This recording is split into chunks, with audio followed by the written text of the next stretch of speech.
Welcome back to Chaos Corner. It's me. It's me. It's the GOC. Coming to you live to tape, 25 feet below the surface of the earth. Here at Chaos Corner, fans, we have a big preview show here tonight at Chaos headquarters. There's nobody down here doing any MMA training or kickboxing. The executive offices are empty. We're headed towards the weekend. It's an unbelievable extravaganza, bonanza this weekend for AEW All Out. Perhaps the most historic event ever in pro wrestling. There's going to be damn near 90,000 fans across the pond in London in the UK at Wembley Stadium. Now, it may not be the show we all thought it was going to be with the matchups we wanted, or the storylines, or the emotional investment, or the ring psychology leading into this. And let's not forget that there's another pay-per-view next week, All Out in Chicago.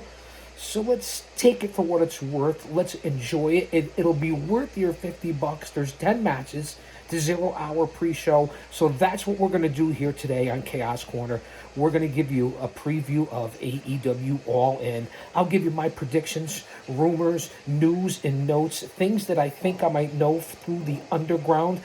I have connections and sources over across the pond. I have so many sources, I have to outsource my sources. And let's not forget, JD from New York and Off the Script is over there in UK, as is the Chi-Town smart heel Jesse. So we have a lot of different things going on over there across the pond. Stay here on Chaos Corner to feel connected to what's going on this weekend. I'm going to do previews. I'm going to do reviews. And of course, condolences out to the family and friends and fans of Wyndham Rotunda, a.k.a. Bray Wyatt, and the legend, Terry Funk. A moment of silence for those two heroes. One 36 years old, one 79 years old. Let's bow our heads.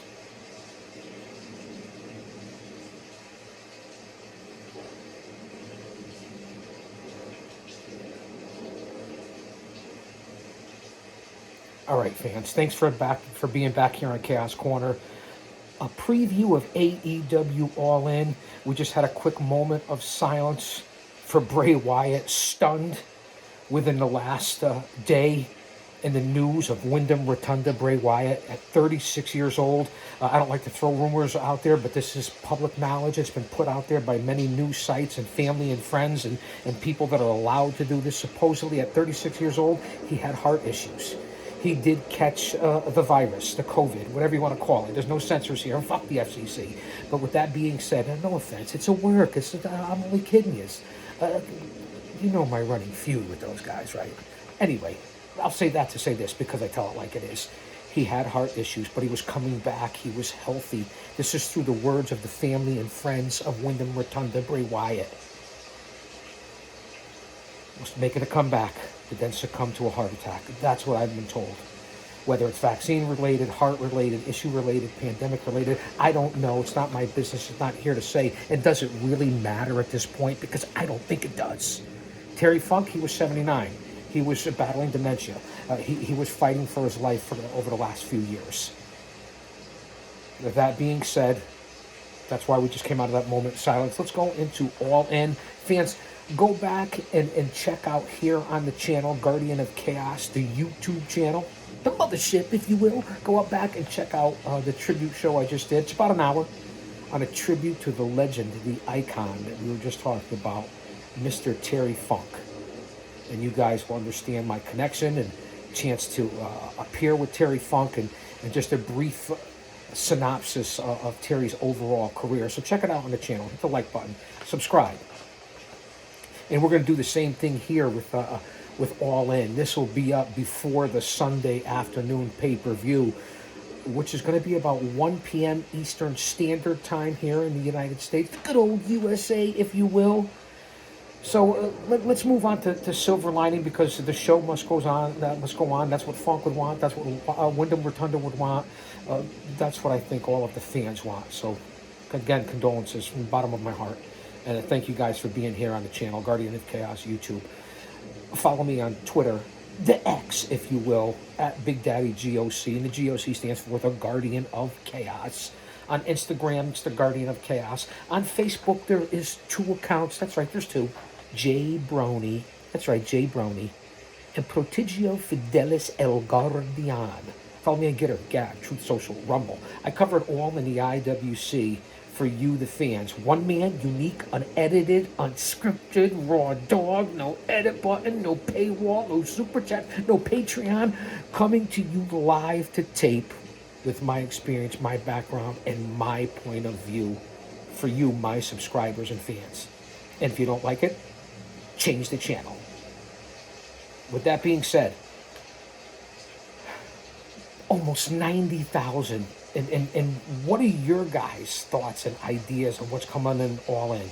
Now, I'm not happy about back-to-back All In and All Out and, certain stars not on certain shows and what's going to lead into it. But I am excited for the business and the industry and the event of it. And that's why I've plunked down my money and I'll be in front of the screen, the big screen up at Chaos headquarters, watching the pay-per-view from the UK. There's 10 matches, including the 0 hour, which I believe there's only 1 bout unless something changes on Collision. This is what I believe it to be going into Sunday's pay-per-view. The fans over there across the pond have made a statement, in my opinion. It's just my opinion. They're making this, like I said, as an event, a happening. 60 or 70,000 tickets were already sold before they even announced a match with TK. Because Wembley's making a statement to the WWE, I believe, about maybe not being over there as much or having big pay-per-views. It's been a while. It really has. So maybe that's why the fans are going there. It's a happening. It's a making an event like WrestleMania used to be back in the day. Used to be a destination, a trip. Now they've outpriced, and this is what I think the fans are doing over there. And let's not forget the money available at Tony Khan's at his hands. His father owns a football team, a soccer team, or what the people over there call it, a football team. So 2 football teams, technically, if you want to be technical, and I guess we'll be technical. And it's been out now and brought out, whether it be by Meltzer, Sapp, Don Tony, JD, Cornette, it doesn't matter. Supposedly TK, none of my business, just throwing out rumors, news, and notes. That's why you guys are here. That he has $100 million in the bank, Tony Khan. Whether it's gifted, inherited, worked for, it doesn't matter. That's what he supposedly has. Wembley and all the fans and tickets. Now remember, they own a soccer team. I'm not sure which team it is. You see the connections, TBS, TNT. They've done business through the NFL and the Cons. It's all like the perfect storm for AEW and TK, whether this is hot shot booking, no matter what's going to happen. Oh, hold on. Alexa, lower the volume. This happens every time we are live to tape. We're live. There's no 2 ways about that. We're live.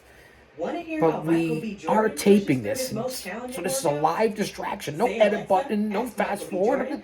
This is what you get here on the channel when it's a live to tape with the GOC. Are we going to get back to the regular sounds? Because we're in the middle of All In preview right here. Alexa, lower the volume, please. See, the GOC has manners. So this is what I'm talking about with the perfect storm and the connection of TK and his family, and how whether AEW's, this is like the 5th year now, started in 2018, from a 10,000 independent show, allegedly with Cody Rhodes and the EVPs and TK, to now in 2023, and look how far they've come this quickly. So does it really matter how long they're going to be around, or whether this happens again, or if they get smacked back to reality on Wednesday for Dynamite or next week at All Out? We're going to see how this plays out. We're going to see how this rolls out. And everyone's going to have their opinion, from Meltzer to Alvarez to Cornette to Busted Open Radio to Fightful, all the talking heads. Everyone's going to have their opinion, to every Tom, Dick, and Harry podcaster, including yours truly. But it's a different perspective. Alexa, higher the volume. Let's see what we can come up with. Alexa, higher the volume. Crickets. That's what that this show and this channel has been accused of attracting crickets, and that nobody's watching. But I don't give a fuck. Whether you're watching or not, I'm doing it if you are watching, and I'm doing it for me. Bueller? Anyone? Bueller? Hello? McFly? And you have this life. Retired, 25 years behind the walls. Well, read the Met, go to the community page, go to the description. You guys understand. So I'm still going to be here. So I guess the crickets are apropos, and we'll segue it back to AEW All In Sunday, live. So we're 11 minutes in, 11:11. Let's get on to the show, and so you guys understand the point of what I'm trying to make with Tony Khan, the money, his father, soccer, Wembley, the business, the industry, what WWE's going to try to do for WrestleMania 40 to break the record already with 90,000 or whatever sold for WrestleMania 40 coming up in Philly for 2024, in April of 2024, I believe. And then they're going to try to get the biggest crowd announcement. It's going to be 2 nights for WrestleMania. It'll probably be in the UK. So this is good for business. This is almost like the Monday Night Wars of the middle to more late 90s. So it's good for the boys. It's good for the business. It's good for the fans. And it's good because it gives me something to cover and something to look forward to, because my toughest job is hanging out with my granddaughter. I'm retired. But do you ever really retire? Because I don't think you do. That's when the real work starts. Emotionally, spiritually, physically, mentally, relationship-wise. Because Jesus Christ is coming back soon. Don't be caught dead without him. Walk in faith. It's about to get nasty and crazy. Stay close to your family and friends, because nothing is guaranteed. And I say that on every show. And my mind's like a lazy Susan. It'll come back around. We'll tie this up like a bow. Nostalgia just ain't what it used to be. You guys get it, right? We'll get on to what we're talking about. But this is the show. So, again, and then I say so again, I repeat. You guys see that I repeat a lot if you're a fan of the channel here. And now that we have crickets and total silence in the background, it almost makes it like story time with the GOC. Here are the matches in no particular order. And again, this is going to be an extravaganza, a bonanza, a happening. So it's worth it just for that alone, in my opinion. If you're into this community, in this industry, in the IWC, this business, talent, fan, whatever it is that you want to be. They're going to start off on 0 hour pre-show. Again, Sunday afternoon. Keep that in mind. MJF. That's right, the Triple B, the AEW Heavyweight Champion, and Adam Cole, baby, boom! And you know the whole schmooze fest and storyline and bromance that's going on, and when are they going to turn? How is it going to turn? Will they stay friends? Will this be a setup? Are they going to win the titles? Are they going to lose the titles? Is Roddy Strong going to get involved? People are even talking about former guys that they hung out with in NXT for Adam Cole. There's a lot of conjecture. Obviously, it's for a reason that this is on 0 hour against the Ring of Honor Tag Team Champions, Aussie Open. Now, I think MJF and Cole are going to win the titles. It's money. It puts asses in the seats. If you're not going to set it up, and then that makes it interesting, in my opinion, to have them win the ROH titles, which really means nothing because it's all the same company, to have them win it for the storyline and then face each other later on that night in Wembley for the heavyweight title to see what happens, and then who knows what'll happen leading into All Out. Again, they're throwing a lot together here. Who knows if this is going to work out? It's working out money-wise and putting asses in the seats, and it's great for the industry, and it's going to be a big week. So that's how I see what I'm a little looking forward to for that. Oh, it's gonna be off right from the rip on Wembley for All In. It's right from the rip. So win or the turn, I'm not going to say it turns because it's going to screw up what they think the storyline is. And listen, I'm okay with the storyline. It's not what I want to see. It's kind of put MJF in a little different light. It's becoming more entertainment than pro wrestling. I like a mix of the two. But you can understand that it's not the MJF that we were used to, or how this started with the whole Wardlow thing, and way back in September of last year, and missing of the Fan Fest, etc., etc., etc., the whole Wardlow.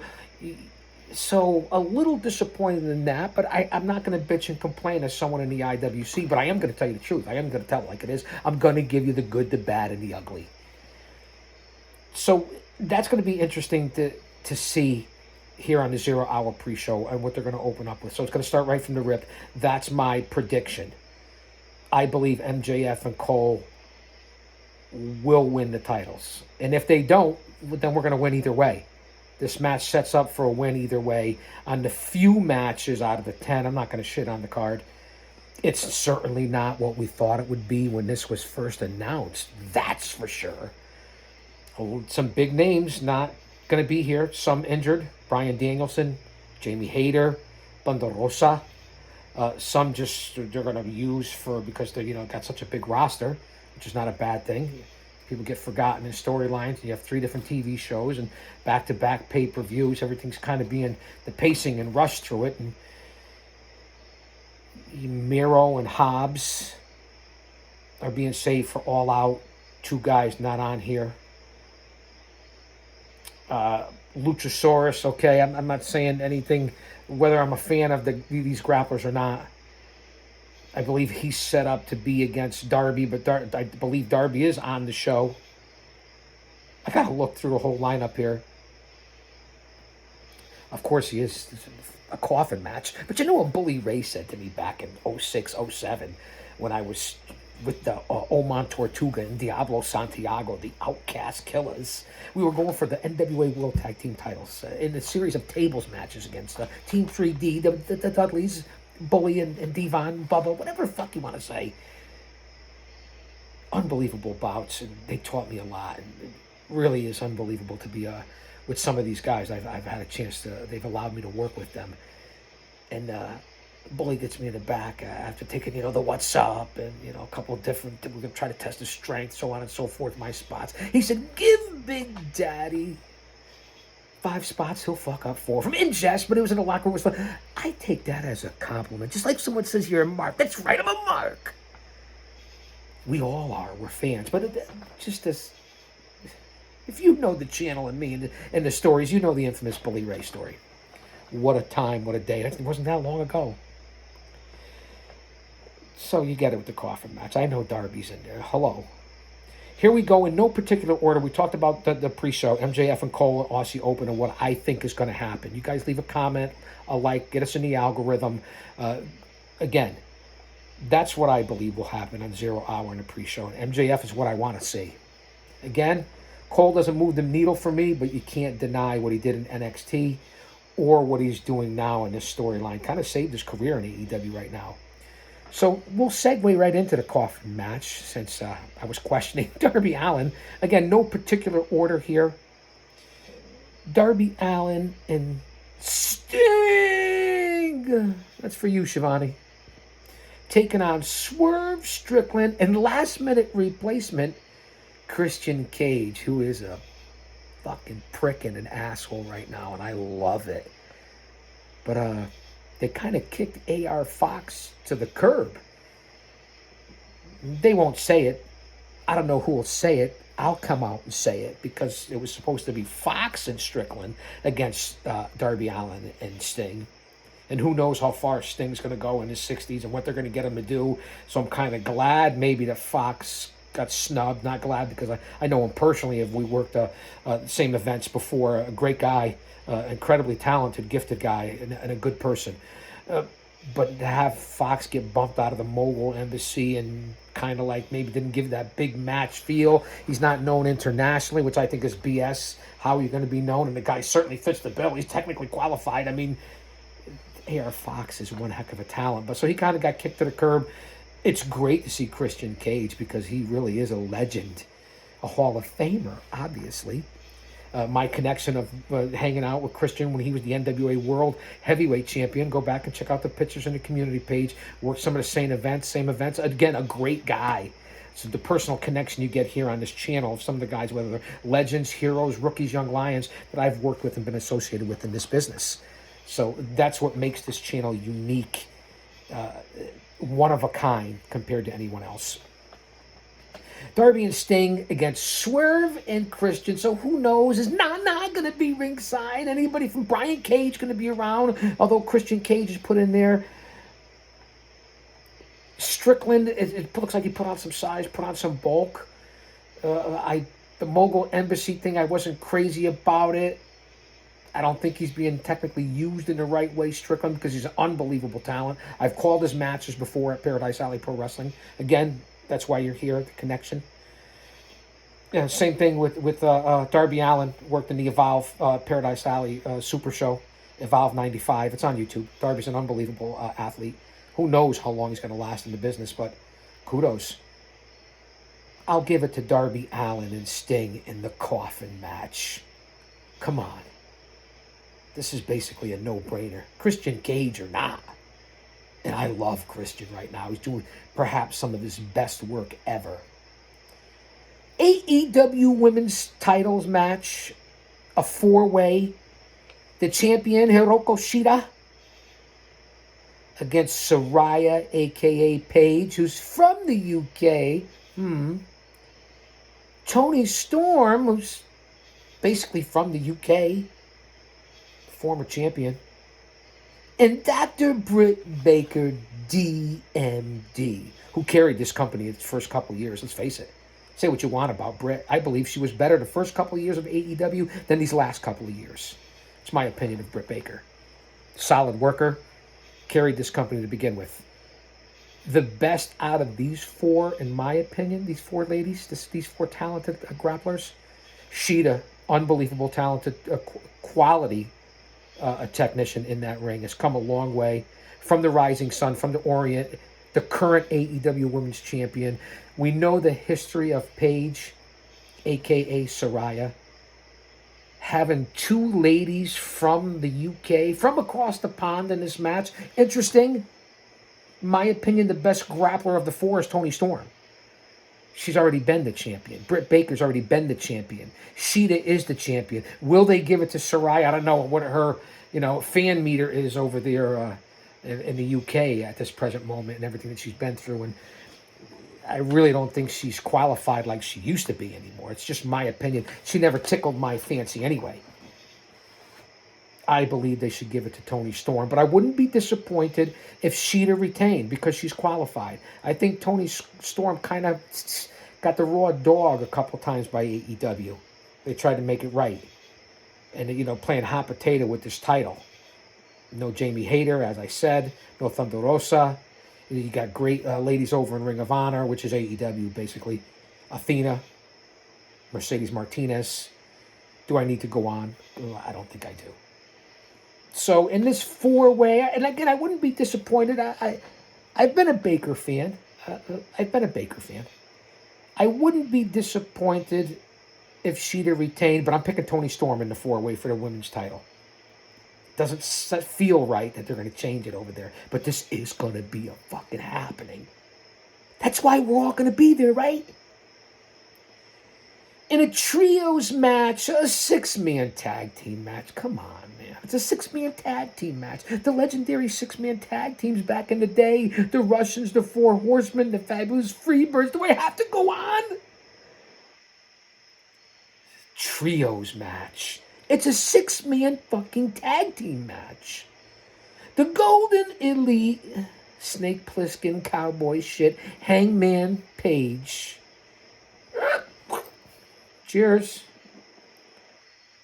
Kenny Omega, who I think as an athlete is unbelievable. His tactics, I may not disagree. I may not agree with. What does Cornette call him? Twinkle Toes McFinger Bang. I find that funny, but there's no denying Omega is one of the best grapplers in the world today. And of course, Kono Ibushi. Konnichiwa, bitches. I do love the Japanese connection between the two companies.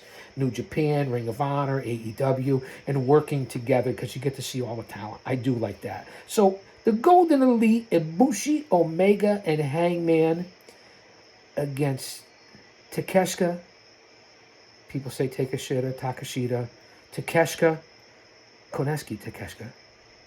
And the Bullet Club Gold, Jay White and Juice Robinson, who I guess is rock hard, baby. Whatever the fuck that means. You can take it any way you want. I don't know. But I like those guys as a tag team. Jay White, Juice Robinson, they got that it factor and they can work, whether it's because they were over in Japan learning their craft, the combination of the two. I would have rather seen FTR and the Bullet Club Gold, J Juiced Hard Rock White, whatever the fuck you want to call them. That's what I would have liked to have seen. Their match was classic. But no, that's what we needed for Wembley, but I'm not going to bitch and complain. I'm going to point it out. No way Omega loses in Wembley. The biggest show in the history of pro wrestling in the last 2 or 3 decades. I mean, not to me bigger than WrestleMania 3, no matter what, or WrestleMania 1, or Stone Cold versus The Rock WrestleMania. I'm just saying, but it's happening. If you go by money, okay. So it's good for present day. No way the Golden Elite lose. Kenny Omega's not losing in Wembley. That's just my opinion. So I'm looking. This should be a good match because I like Jay White and Juice Robinson. That's what I'll say. And I think Takeshita's a rising star from the rising sun. And I respect Omega's abilities. Ibushi's a legend. Snake Plissken, I mean, I don't know. He's qualified. He's in the ring, right? Doesn't move the needle for me. I get it. Can't argue with what he does in the ring. So, to me, that's the way I see that 6-man tag. The World Trios title match, again, perfect segue. It's a 6-man tag team match. It's 6-man titles for AEW. They want to give you the lucha vibe because of all the Mexican stars and that come in and Latin stars. I get it. Japanese, Kurosawa. But I get it. I'm a gaijin. I understand. Gringo. No me jodas, maricón. I understand, I get it. It's like 3 different languages you noticed right there, right? From the GOC. It is a 6-man tag team match, but I understand the influence. It's the House of Black, Malachi Black, Brody King, Buddy Matthews, along with the Squeeze on the side. Who's the blonde Squeeze? Julia Hart, Julia Robinson. I don't know who's Julia the bakery. The Squeeze, the blonde on the side with the hat. Stevie Nicks. I don't know what her name is. Julia. So it's the House of Black. Love the gimmick. Reminds me of the Wyatt family. A little takeoff of there. And again, rest in peace, Bray Wyatt. Stunned still. It's unbelievable. But again, we're pushing on with the show. An unbelievable gimmick, in my opinion. I like what the House of Black does and how they represent it and how they've been played out here in AEW. And they're taking on the Acclaimed and daddy ass Billy Gunn. Scissor me, daddy ass. I feel disgusting and despicable just saying it on my channel. Really? Scissor me, daddy ass. It's time to get rid of that shit, man. They were hot at one time when they were the tag team champions, and they probably should have won it in Chicago, and I guess it was Strickland and Lee. I don't, never mind. My mind like a lazy Susan. It comes back around. You know that. If the Acclaimed and Billy Gunn win, I wouldn't be shocked, but I certainly wouldn't agree to it. There's no way you take the 6-man tag team titles off of the House of Black right now just to satisfy, and you're screwing up before with the Acclaimed, and they've lost their momentum. It's just my opinion. Again, I wouldn't be stunned and surprised because TK loves the Acclaimed. Everybody loves the Acclaimed. I get it. I understand that. Wasn't keeping up. You see, I talk about the Acclaimed. Everybody loves the Acclaimed, and you see we get interrupted again, right? This is why you're live to tape. You understand the concept. live, but we are taping this. Stand by. You guys know you want to stay. We're not going to, we're half an hour in. I'm going to wrap it up. Alexa, lower the volume, please. Alexa, lower the volume, please. Thank you, fans, for bearing with me. When you have live technical issues like this, there's nothing you could do about it when you're the GOC. Raw dog. Let's get back to, we're talking about the World Six-Man Tag Team match. Again, I'm going to go with the House of Black. There's no way they should lose this title, but it wouldn't stun me if they gave it to the Acclaimed and Billy Gunn in the way AEW was doing certain things. Khan seems to pull through and have big storylines and surprise us on these pay-per-views, so let's see what happens with this one. I'm going with the House of Black for the Trios title, the Six-Man Tag Team Championship. They will retain over across the pond. Just my opinion. Then we have the Wizard, Y2J, Lionheart, whatever you want to call him, Fozzy, the Pain Rainmaker, Chris Jericho, that's right, the Ocho, goes up against Will Ospreay. In my opinion, one of the best high flyers and one of the best talented guys in the business today. Ospreay can't be matched by many with his moves and with his style and his tenacity and his fortitude and his youth and exuberance and speed. Fast and furious doesn't explain it the right way. I've been impressed with Ospreay, and he certainly is not green or new in this business. And Ospreay and Jericho, if you look at the history, this was supposed to happen when? Allegedly 2020, 2021. All the rules and regulations and this whole new world order, and not for life too sweet and wrestling, but everything going on with the world government and WEF and Big Pharma, Big Tech and all. I don't want to get technical here because we're not that kind of podcast here. We're here for a distraction. But you understand what I'm talking about, what's going on in current day in society to make it relatable. Jericho and Ospreay was supposed to happen a year or two ago. We're getting an older Jericho. Let's see if he can pull it off.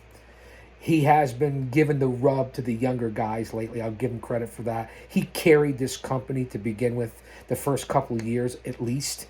Now, I get it. Lately, some of the storylines that he touched all the way from MJF and the dance scene to everything in between, the JAS and people that he's been involved with, from Guevara to Daniel Garcia and everybody in between, and even the guys he's been in the ring with. He doesn't always turn out the right way with his crazy creative control, let's say. So let's see if Jericho does the right thing over there. It's a huge show. Will Jericho's ego get the best of him? I don't know. I believe Ospreay takes this grudge match that was supposed to happen, or this dream matchup between Jericho and Ospreay. I'm going to go with Will Ospreay. Let's see if Jericho can hold up his end of the bargain. It ought to be interesting to say, and Jericho is a legend. Give the devil his due. Wasn't I supposed to say that about MJF? I don't even like that saying. So we'll take Ospreay. The Stadium Stampede. This ought to be pure chaos, pun intended. The BCC, which is the place to be, along with PNP, returning to AEW. Proud and powerful. That's right. Santana and Ortiz are the mystery partners that are there with the BCC, Moxley, Yuta, and Claudio Castagnoli. It was supposed to be a 6-on-6, mystery partners. It turns out it's a 5-on-5 Stadium Stampede. This ought to be, again, as I said, total carnage. These matches usually are no rhyme, no reason, but I get it. It's in Wembley. It ought to be a visual spectacle over there across the pond. I think I've said that like 5 times at least. There's no way the BCC with Moxley and those guys are going to lose. And then the return of PNP, LAX, whatever you want to say. It's great to see Santana and Ortiz back together again. And I ought to give a big boost into the tag team division. This is a throwaway match. I get it. Stadium Stampede against the best friends. Freshly squeezed Orange Cassidy. Eddie Kingston, who I love and respect. And Penta El Zero Miedo. No Phoenix, because you guys know Phoenix is injured and was originally going to be here as part, obviously, the Lucha Brothers. So it's Penta, Eddie Kingston, who bum rushed his way into the match like he has his whole wrestling career.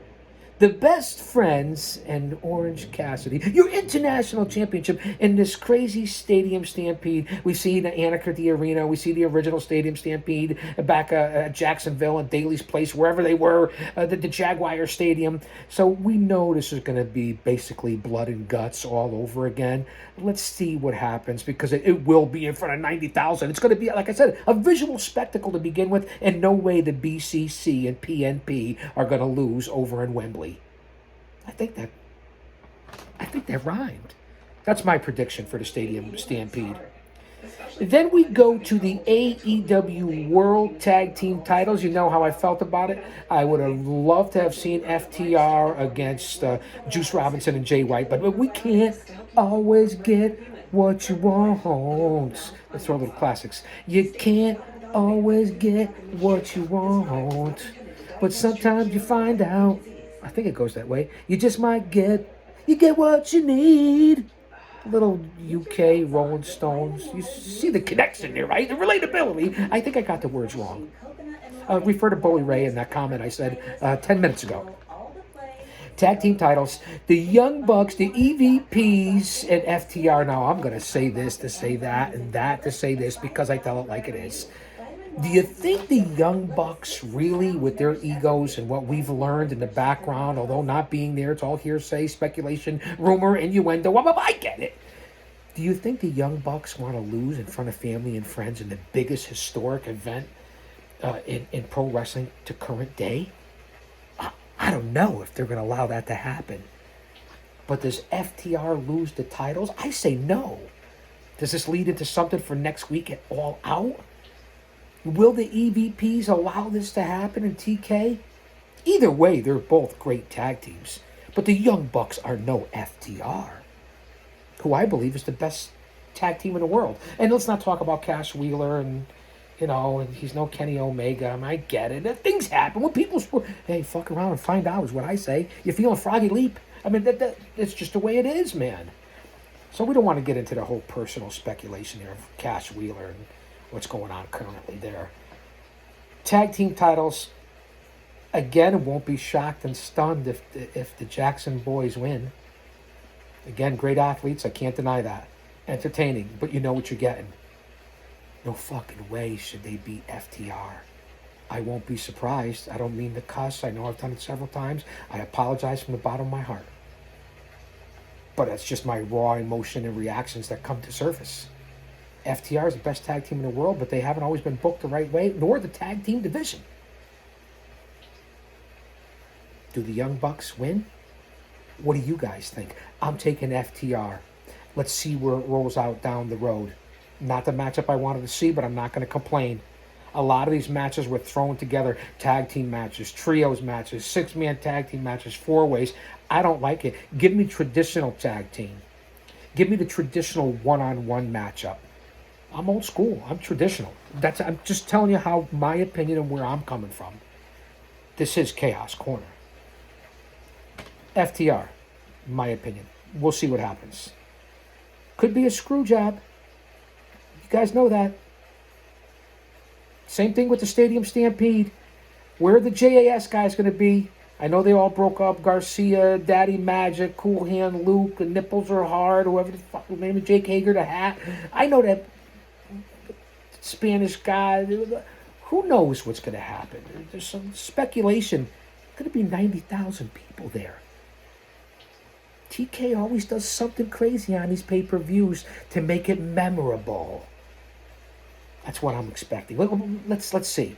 Because I am disappointed by the card and the card lineup and matchups. I am. But I'm happy as a wrestling fan. And for content, for you guys. And for me. And here's the big one we all want to see. I already went through the coffin match, the women's title, the trios match, the world trios match, Jericho and Ospreay, the Stadium Stampede, the tag team titles, of course, 0 Hour, the pre-show, and I haven't talked yet about the Real World Championship. And this is why I held it out. Again, no particular order. CM Punk, who is technically the real world champion in the red bag, he was injured. You guys know the whole storyline. I'll give him credit for that. Against Samoa Joe. These guys work great together. You know the history. Joe, I believe, is still the Ring of Honor TV champion. I'm looking forward to this. It's always going to be a solid product with two legends, two stars. This will be, as the kids say, or this generation, this a banger, a slobber knocker, whatever you want to call it, man. This will set up, if Punk wins and MJF wins and what happens in Chicago next week, and pending the shows in between on Dynamite and Collision. I don't know if anybody watches Rampage anymore. Everybody wants to see it. It's all leaning towards the real world champion CM Punk and the Triple B current champion MJF. You guys know that, right? That's where we're headed. That's where we should go. But let me get off that. Samoa Joe and Punk will be a solid, unbelievable bout, as usual. You know the history. I'm saying CM Punk can't lose. It screws up the long-term booking. That's my opinion. Punk over Joe in a solid bout to hopefully set up what we're talking about, which leads us into the main event. Your world heavyweight champion. He's better than you. I'm not saying me. He's better than you, and I guess you know it, or he knows it. He's better than somebody. And whatever his saying is about the Triple B, the Diamond Ring, the world heavyweight champion at 26, 27, how old he is, he's one of the best in the industry today, if not the best. He's rejuvenated Adam Cole, baby. Boom on that. So depending on what happens in 0 Hour and what they're going to do, I suggest, if you're listening, to go forward, to continue to make money and keep this storyline going and extend it a little more, like I said about Roman Reigns and The Rock and the Bloodline and everything that was leading into Solo Sikoa and the Usos and Cody Rhodes and all that different stuff. When Cody came in, he's going to win it, he's going to win it at WrestleMania 39. I said, no, not until at least WrestleMania 40, and that was a year and a half ago that I had said that. So you see how sometimes the predictions, the experience, the knowledge, the connections, reading into things, doing your homework pays off when you make predictions. Not always perfect. None of us are. I said it then. I'm saying it now. This is what I think should happen. I'm taking MJF over Adam Cole in the main event to retain the title. Again, is it possible there's a screw job somewhere along the line? It's possible in every one of these matches. AEW runs in on every match all the time. I'm taking MJF. That's the storyline. And I hope they win the titles on the 0 Hour to make this, they face each other. It's not right for the turn yet. Although I didn't always agree with the storyline and how they're running it. I don't think it's time yet if you want to continue to bring in the ratings, bring in the fans, money, put asses in seats, and continue with the emotional investment that I always talk about. Bringing people back, keeping people guessing. Fuck, heck. I apologize for that too. You can bet on sports right now and pro wrestling. Let that sink in. Let that marinate. That you can actually bet on pro wrestling. What do you guys think? I know you'll all be watching. I will have a review show probably on Monday, Tuesday the latest. So come back to this channel. Go back and check out my Terry Funk tribute. I will have a Bray Wyatt one coming out as well. It's going to be a big weekend. A lot of tragedy. Let's take the positivity out of it and faith. And this is the natural evolution of life. And my prayers and thoughts are out with everyone out there, all of you, and whatever your situation is. And I mean that from the bottom of my heart. So that's the lineup card as we know it. And again, thinking of the main event, if it even goes on last, who knows? And thinking back to the 30-minute draw between Cole and MJF and what a solid, unbelievable bout that was. Makes me think what's going to happen here. From beginning to end, those are the two most important matches in my part. I'm just telling you. Coffin match, okay. Women's titles match, okay. Have some interest in it. Coffin match means nothing. Trios match. Real World Championship means something for the storyline. World Trios title, it is what it is. Jericho and Ospreay, I get it, from New Japan. Stadium Stampede. Tag team title match, I understand that. It's big for the company. We'll see what happens. The world title, obviously. So, again, I'm not complaining, although it sounds like it. Those are my thoughts on AEW All In. Stick on all my social media and come back and find out what's going on here on Chaos Corner. And again, 2 pay-per-views in a week. We'll see what happens. We know an All Out what's been mentioned already, although I'm way ahead of myself because that's 8-9 days away. Will Hobbs and Miro, we talked about that. That would have been great on All In. So Hobbs and Miro next week on AEW All Out pay-per-view. For the TNT title, Luchasaurus, or is it Christian Cage? Defends the title against Darby Allin. Now, you know that this week, I believe, on Collision, it's Darby Allin and Christian Cage. So who knows what will be set up for All Out. There hasn't been much announced. I don't know where Hook and the FTW title and Jack Perry stand, what he's going to do, Barry. Who knows what's going to happen as far as that goes, leading into All Out. Let's get into All In first, because I'm all in to be all out. And I'll say that to say this, because I tell it like it is. Another banger of an episode here on Chaos Corner. Come on back. Don't you dare miss it. And another interruption right on time here. I'm going to shut her off and shut you guys off. Alexa, off. I'm out.